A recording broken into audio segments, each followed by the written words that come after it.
What's up, everyone? Welcome back to Mind Your Mind. And again, I'm Renz, your resident kuya for today. And I'm Jermaine at ang pag-uusapan natin ngayon ay yung topic na madalas ini-swipe natin at sinisin zone lang, ang ating mental health. True, no? True. Kasi Jermaine, alam mo ba, let's be honest na lang, sa kultura natin, as a Filipino, no?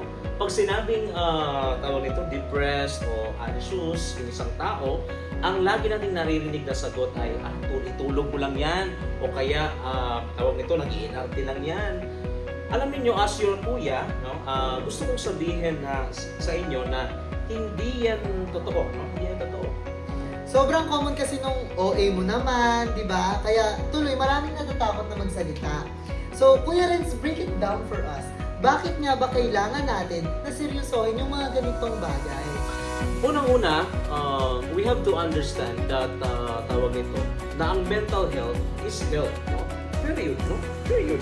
So, kaya nga Jermaine, kung paanong nagkakasakit ang lungs o puso natin, yung heart natin, alam nyo ba na ang brain din natin can struggle, no? So, hindi natin choice na maging malungkot o tawag nito, kabahan.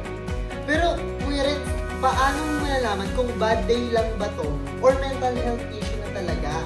Kasi minsan nakaka-guilt trip din na feeling ko kailangan ko laging makivibe lang or mag-act as okay lang. So, paano yun?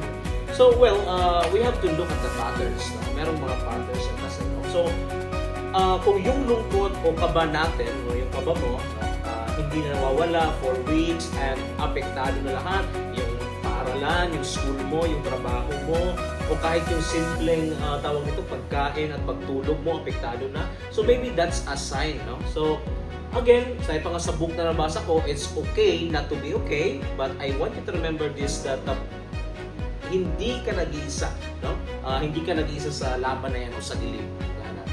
So, let's say, ramdam ko na, di ba, na, hala, hindi na to normal.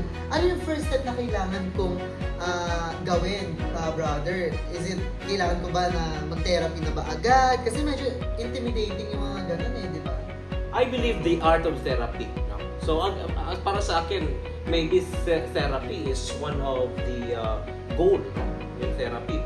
But merong mga therapy talaga na hindi rin nakukuha o hindi nakayanan, no? Hindi kaya. So again, pag ganyan yung sitwasyon, you have to start small, no? So think of it as self-compassion, no? So when we talk about self-compassion, syempre, una, dapat, di ba, may awa ka sa sarili mo. So paano may papakita yung awa mo sa sarili mo? So dapat, you know how to rest, magpahinga ka, di ba? So huwag mong i-burn out ang sarili mo, di ba? O, kasi nga, tatandaan natin hindi tayo robot. Pangalawa, you have to disconnect kasi nga minsan, yung social media, isa rin yan sa factor. That is one of the factor din. So, you have to stop comparing your life sa highlight reel, no, ng iba. And the third, self-compassion is that dapat alam mo rin makipag-usap. You have to talk kasi nga,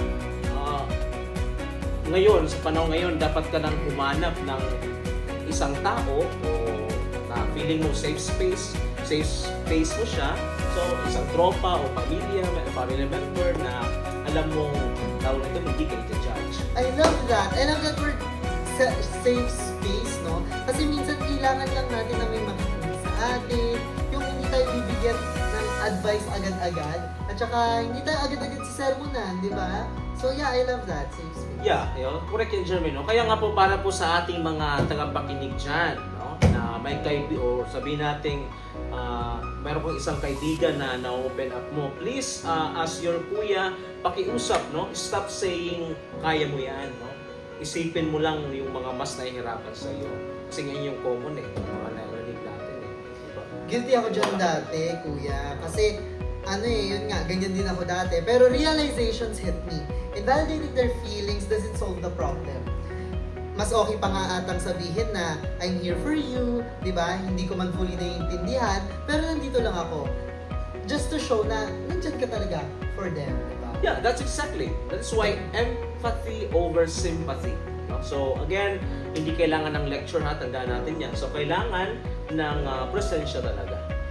Wow, ang bigat ng pinag-uusapan natin, pero at the same time ang gaan sa pakiramdam. 'Di ba? Na na-open natin yung ganitong topic. Mental health awareness is not just about medical terms. It's about kindness, not only for others, 'di ba? Pero sa sarili natin. Ayan. Yeah. Tama yan, Jermaine. Tama yan, no? So that is why to everyone who listening, no? Remember this, mga kapatid, no? Your feelings are valid. No? Hindi ka nag-iisa at Yes. hindi kasalanan ang mapagod. Yes, kuya. If you need help, don't be afraid to reach out to professionals, syempre. At marami tayo namang hotlines and free clinics dyan na maaari makatulong sa atin anytime soon. So again, this has been Mind Your Mind. So again, as your kuya, ingatan ng sarili at higit sa lahat, di ba? Ingatan ng isipan. See you next episode.